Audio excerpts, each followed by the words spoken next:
عمران خان کو جب الشفا ہاسپٹل منتقل کیا جائے گا تو جس روڈ سے عمران خان کو لے جایا جائے گا اس روڈ کے اوپر بینرز لگائے جائیں گے، پوسٹرز لگائے جائیں گے معاہدہ مکہ والے، تاکہ عمران خان کو یہ بتایا جا سکے کہ عمران خان صاحب یہ دیکھ لیں، ملک ترقی کر چکا ہے، ملک کامیاب ہو چکا ہے، ہم نے سفارتی طور پہ اس ملک میں کامیابی حاصل کر لی ہے اور ہم نے معاہدہ مکہ کر لیا ہے۔ وہ بینرز، وہ پوسٹر لگائے جائیں گے عمران خان کو دکھانے کے لیے۔ نمبر 1 خبر تو یہ ہے۔ دوسری خبر یہ سامنے آئی ہے کہ الشفا ہاسپٹل کی جتنی پبلسٹی ہو چکی ہے، کروڑوں اربوں روپے لگا کے بھی شفا ہاسپٹل اتنی پبلسٹی، اتنی مشہوری نہ حاصل کر پاتا جتنی سپریم کورٹ سے فیصلے سے ہوئی ہے کہ عمران خان کو شفا ہاسپٹل منتقل کیا جائے۔ دنیا کے تقریباً 100 سے زائد اخباروں نے، جو انٹرنیشنل اخبار ہیں، انہوں نے شفا ہاسپٹل کا نام اپنی اخباروں میں لیا۔ پاکستان کے تمام بڑے چینلز نے شفا ہاسپٹل کا نام لیا، پاکستان کے تمام اخباروں نے شفا ہاسپٹل کا نام لیا۔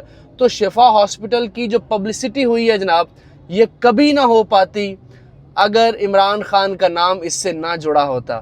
تیسری جو امپورٹنٹ خبر ہے وہ یہ سامنے آ رہی ہے کہ عمران خان کا جو بدترین مخالف ہیں وہ بھی عمران خان کے ساتھ آپ کو ملتے دکھائی دے رہے ہیں۔ بلاول بھٹو زرداری عمران خان کے مخالف ہیں، لیکن اس پورے معاملے میں انہوں نے یہ کہا ہے کہ اسٹیبلشمنٹ اور حکومت کے درمیان دال میں کچھ کالا ہے، اور یہ بھی کہا ہے کہ حکومت اور اسٹیبلشمنٹ کے تعلقات آپس کے درست نہیں ہیں۔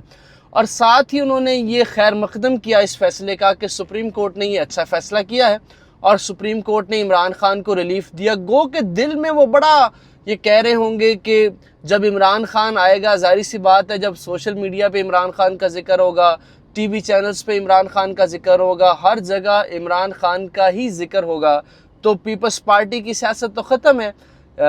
بلاول بھٹو اپنے آپ کو نوجوانوں کے لیڈرز کہتے ہیں، تو کوئی بھی نوجوان ان کے حق میں بات کرتا دکھائی نہیں دے گا۔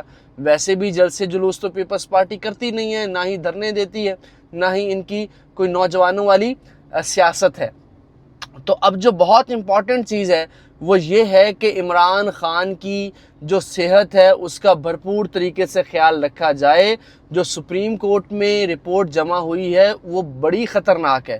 اس میں عمران خان صاحب کی آنکھ کے ضائع ہونے کا خدشہ ظاہر کیا گیا ہے۔